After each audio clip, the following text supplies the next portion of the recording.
called the ugliest god of Olympus, the god that was rejected at birth for his looks and ailments. Hephaestus, god of the forge.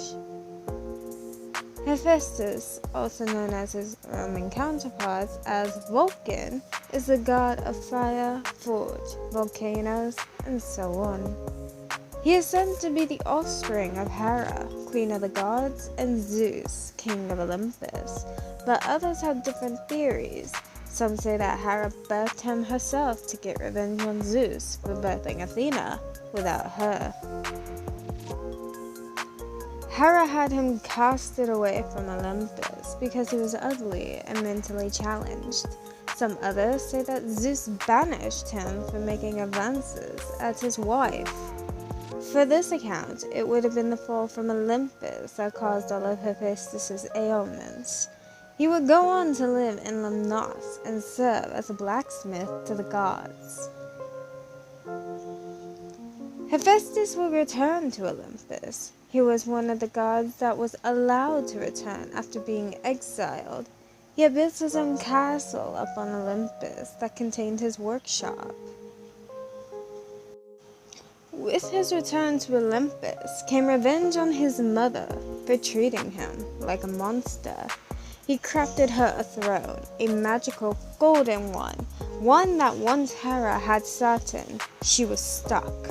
All the gods begged Hephaestus to free her, to which he said, "I have no mother." Hephaestus crafted many equipments and weapons for the gods. Any weapon that had been crafted with powers was said to have been forged by Hephaestus. He even forged Hermes' winged helmets and sandals.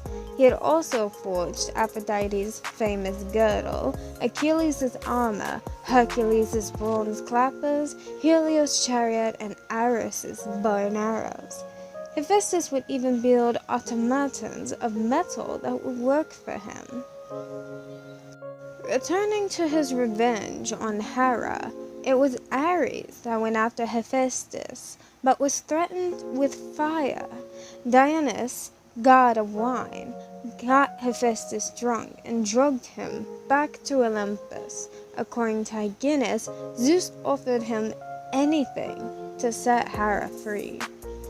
There are two different accounts of what Hephaestus asked for in return.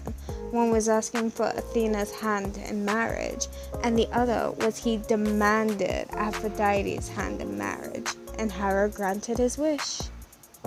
Though married and could get anything she ever dreamed of from Hephaestus, Aphrodite still had an affair with the god of war Ares. Hephaestus would catch them in the act thanks to Helios, god of the sun, who oversaw everything. Hephaestus set a trap for the adulterers. He forged a net made of the finest metals and was basically invisible. He waited, and when Ares and Aphrodite engaged each other, Hephaestus sprung his trap. They were trapped and caught in front of all the gods.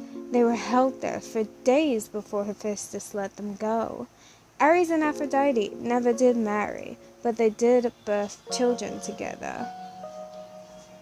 Many saw Hephaestus as the male version of Athena. He provides for the gods, and they are both said to have healing powers. Hephaestus also lusted after Athena. They were often seen as soulmates. During a special night between Athena and Hephaestus, he actually impregnated Gaia.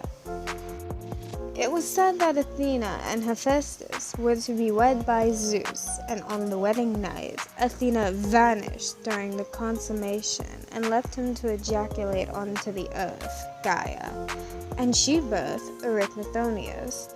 Hephaestus went on to father many children, mortal and immortal alike, most of the gods.